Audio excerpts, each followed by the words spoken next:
Hey, fourth grade, I have a chipmunk face today. I thought we'd try another fun filter. We are continuing to read Mrs. Frisby and the Rats of NIMH. We're on chapters 19 and 20 today. Just to recap, yesterday Mrs. Frisby was still learning about how the rats got to be where they are.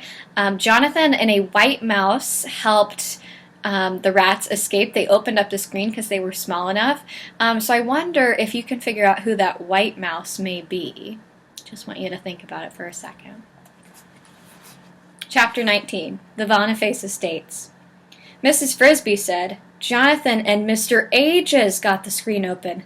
"Yes," said Nicodemus, "and without them I doubt that we could have done it. The steel frame was strong, and bolt was secure, and the wire was so stiff we could not have bent it enough for one of us to get through.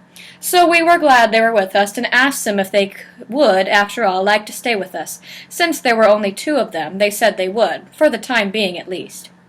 And now began a journey that was to last, with some interruptions, almost 2 years.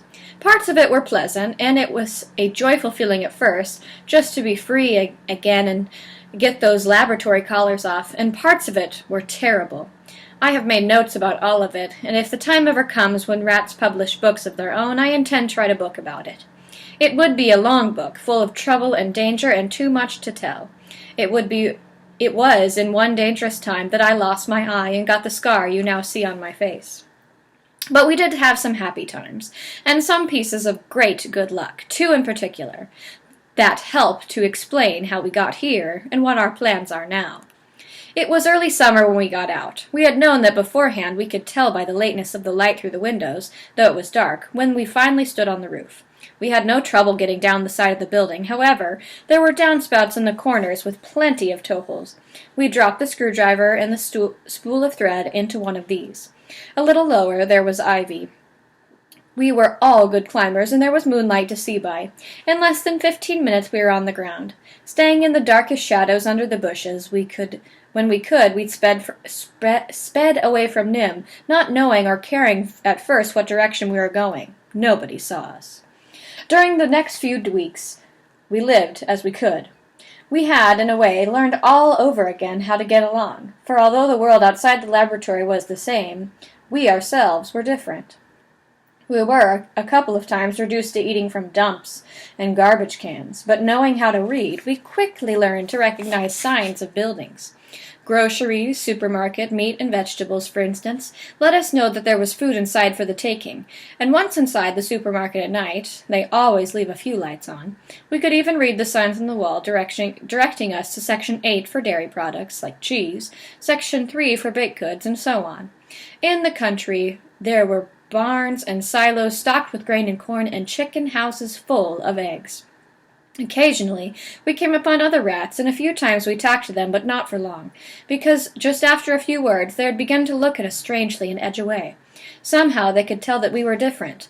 I think we even looked different. Either the diet or the injections at NIMH made us bigger and stronger than other rats. And all the strange rats we saw looked, to us, surprisingly weak and puny. So we were set apart from even our own kind. It was while we were in the country that we had our first important stroke of luck. We had just about decided, after nearly 4 months of freedom and constant roving, to find a place to settle down, if not permanently, at least for the winter. We thought that if it should be in the country, but not too far from town, so that we would have access to grocery stores as well as barns and gardens. It was about this time, too, that I began to wonder and worry about something, about the fact that whatever we ate, whatever we needed, must always be stolen. Rats had always lived that way, and yet, why? I talked to some of the others about this. It was the beginning of the discontent, and an idea that kept growing, although slowly. The season was autumn. We were walking one evening down a winding country road. We never walked really on the road, but along the edge so that we could vanish into the bushes or a ditch if anyone came along. You can imagine that 20 rats and 2 mice traveling in a procession would cause some comment, and we did not want that. As we walked, we reached a very high fence of wrought iron, the kind that looks like a row of black iron spears fastened together, with pointed tops, an excessive fence surrounding a large estate with a big, expensive-looking house in the middle, a well-kept grounds and garden. We walked along past this fence until we reached a gate. "There's nobody living in there," said Justin. "How do you know?" "The gate's padlocked, and look, dead weeds standing outside of it, not even bent. Nobody's driven in here for a while." The house had a quiet, deserted look. There was a mailbox in front, hanging open empty. "I wonder if we can get in," Jenner said. "Why should we?" "It's a big place. It would have a big pantry, big cupboard, big freezer, if it's empty as it looks." We turned into the grounds, moving cautiously. From beneath some bushes we watched the windows. As dusk fell, lights came on in several of them, both upstairs and down. Jenner said, "That's supposed to make us think there's someone there." "Yes," said Justin, "but there isn't. I could see one of the lamps when it came on, but there was nobody near it, and they all came on at the same time. Automatic switches, to keep burglars away." "Well, they're not keeping me away," said Justin. He ran to the house, climbed on one of the windowsills, and looked in. He tried another. Then he came back. "Nobody," he said. So we went in. We found a small window in the back with a cracked pane, knocked out one corner of the glass, and climbed through. At first, we planned to just look for food. We found it, too, enough to last us for a year or more. As Jenner had predicted, there was a big freezer, well stocked, bread, meat, vegetables, everything, and the whole room filled with shelves covered with canned foods. The cans baffled us at first, as they had in the grocery stores. We could read what was in them, but we couldn't get it out. Then Arthur found a machine on the kitchen counter. He read the instructions on the side of it. Slide can under cutter, press, switch. We tried it. The can slowly turned around in the machine, and when we pulled it out, the top had been cut free. I'll always remember what was in that first can. Clam chowder. Delicious. After we had eaten, we wandered around the house. It was a rich man's mansion, with beautiful furniture, fine rugs, and carpeting on the floor. There was a crystal chandelier in the dining room and a big stone fireplace in the living room. But the greatest treasure of all for us was in the study. This was a large rectangular room with walnut paneling, a walnut desk, leather chairs, and walls lined to the ceiling with books. Thousands of books about every subject you could think of. There were shelves of paperbacks. There were encyclopedias, histories, novels, philosophies, and textbooks of physics, chemistry, electrical engineering, and others, more than I can name. Luckily, there was even one of those small ladders on wheels they use in some libraries to get to the top shelves. Well, we fell on those books, with even more appetite than on the food, and in the end we moved into the house and stayed all winter. We could do that, it turned out, without much fear of discovery. We learned that from some newspaper cuttings I found in the desk in the study. They were about a wedding. Most of them showed pictures of a newly married couple leaving a house to begin their honeymoon. The groom was a Mr. Gordon Boniface, heir to the gold Stetson fortune. And the house they were leaving was the house we were in. According to the clippings, they were going on a trip all the way around the world.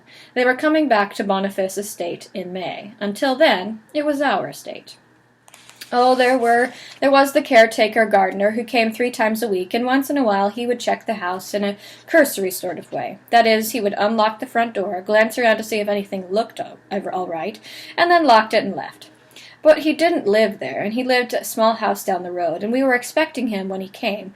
We had figured out, from the way the place was kept up, the lawns mowed, leaves raked, gardens weeded and watered, that there had to be somebody working on it. So we posted a watch, saw him coming, and kept watching him all the time he was there. And we made sure when he looked in the house that everything did look all right. This involved a certain amount of work. We had to haul all our empty tin cans and other trash at night out to a hidden place in the woods quite far from the house. We cleaned up after ourselves carefully. We learned to use the water taps and the dusting cloths we found in the kitchen closet. If the caretaker had looked more closely, in fact, he would have seen that the kitchen counters were somewhat shinier than they should have been in an empty house. But he didn't. He never even noticed the small corner of glass missing from the back window. And all winter, far into the night, we read books and we practiced writing.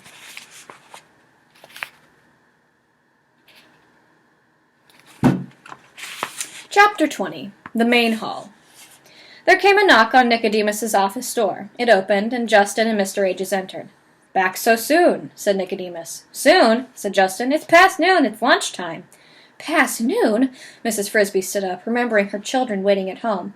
Down in the Rats' home in the artificial light, it was hard to tell the passage of time. She had been so engrossed in Nicodemus's story that she had not glanced at the clock.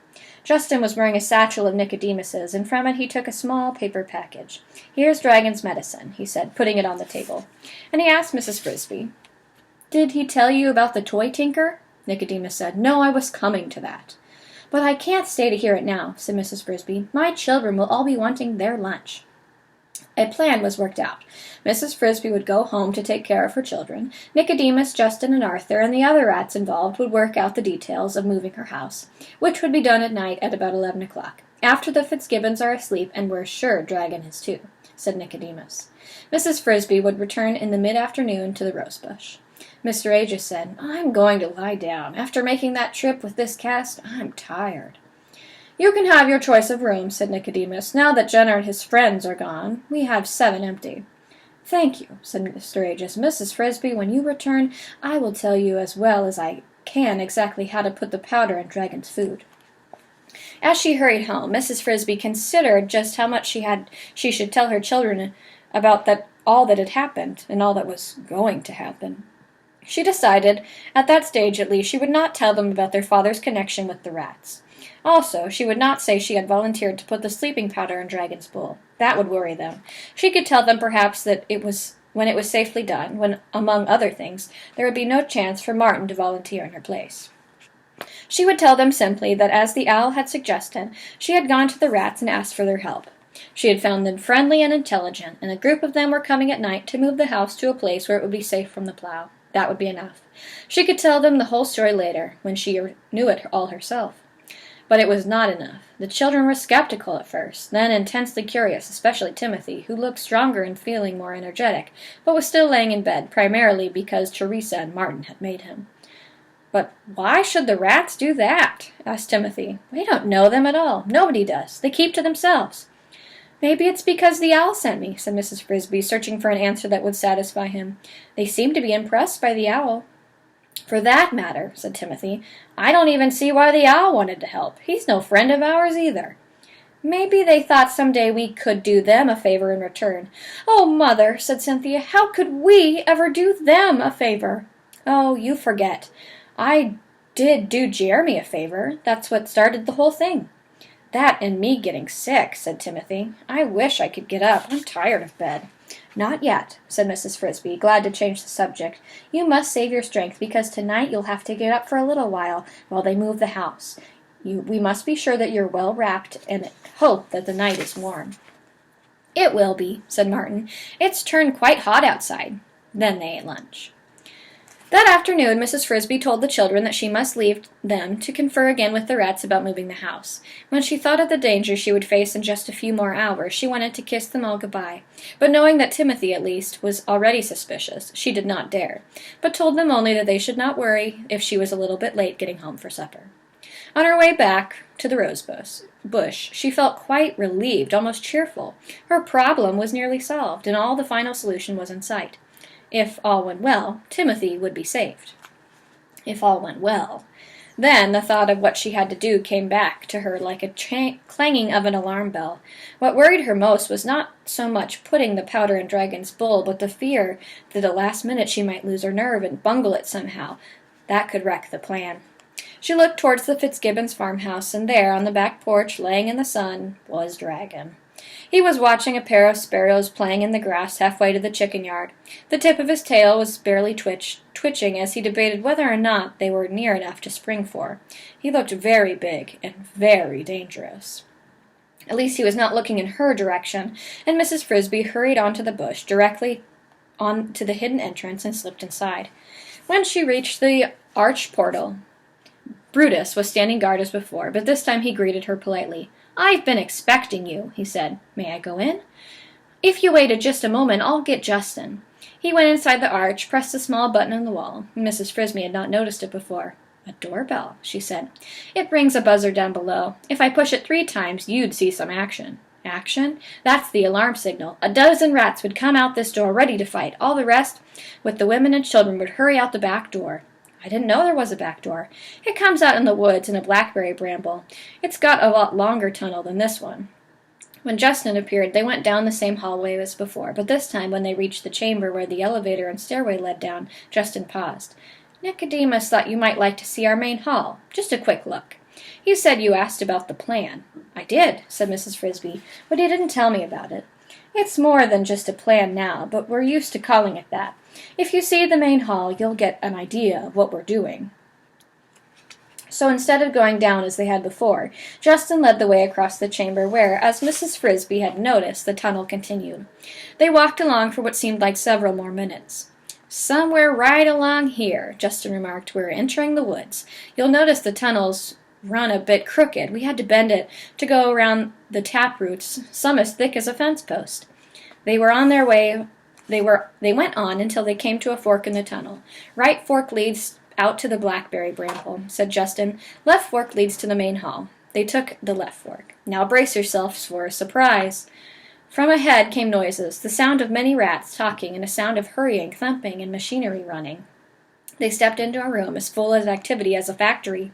It was the biggest room Mrs. Frisby had ever seen, half the size of the house, with a ceiling and floor of hard gray rock.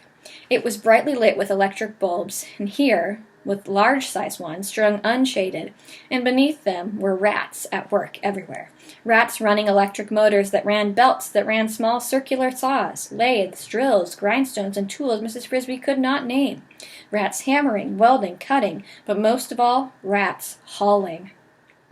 There was a steady procession to and from the far end of the chamber, and each of these rats wore harnesses, to which fastened a pair of large sturdy sacks, one on each side, like a miniature pack-horse.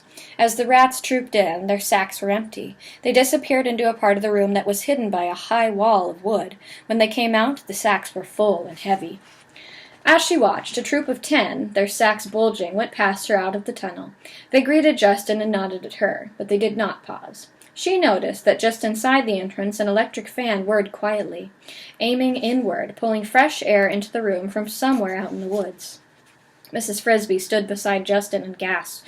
She felt dizzy at the sight, the motion, the noise, the size of the room, which must have measured 20 feet long and almost as wide. "How could you ever dig such a big room?" she asked. "Oh, we didn't," said Justin. "We found it. It's a natural cave. You can see the ceiling and floor are solid rock. That's the reason, or the main reason, we chose this spot to live. Others have lived here before us, probably for centuries before there was a farmhouse. Bears, then wolves and foxes and groundhogs. We had quite a cleaning job to do, I can tell you. When we found it, there was a large hole, only a few feet long, leading straight in, but it was so full of sticks and leaves you could hardly see it. We closed that entrance entirely and dug another, longer, narrower, our back door. Then we dug our living quarters under the rose bush, and the entrance you came in. But the cave is still our chief workshop. Let's go in." As they entered, some of the rats looked up, some waved, smiled, but all quickly turned back to the work they were doing, as if they were in a hurry. "They're all on a schedule," Justin explained, talking to Mrs. Frisby's ear, to be heard above the noise, "so they can't stop working." One group, especially busy, was gathered around an odd-shaped object of wood and metal about a foot long. It was curved and had a point at one end. It looked, Mrs. Frisby thought, rather like the side of a small boat. Could the rats be making a boat? Then she saw that they were fastening a strong metal ring to the top of it. Justin led her to it. "That," he said, "is our most important invention, the key to the whole plan. We made a pilot model last fall. We tried it out and it worked. So now we're making 3 more. But what is it?" "It's a plow." Nicodemus designed it himself after reading every book he could about farm tools. "It's light and sharp and especially made to be pulled by rats. It takes 8 of us to pull it, more if the turf is tough. But with it we can turn over in a day of hard work a patch of earth about 10 by 15 feet. But why? What do you need it for? Come over here and I'll show you." He led the way to the back of the cave where the high wall stood. He opened the door and beckoned her through. She stood in a large wooden bin, starting at her feet, and rising in a slope to the wall of the cave was a small mountain of grain. "Oats," said Justin. He led her on, opened another door, and on another mountain. "Wheat," he said, and others, barley, corn, soybeans. "We've been building these stockpiles for a long time," he said.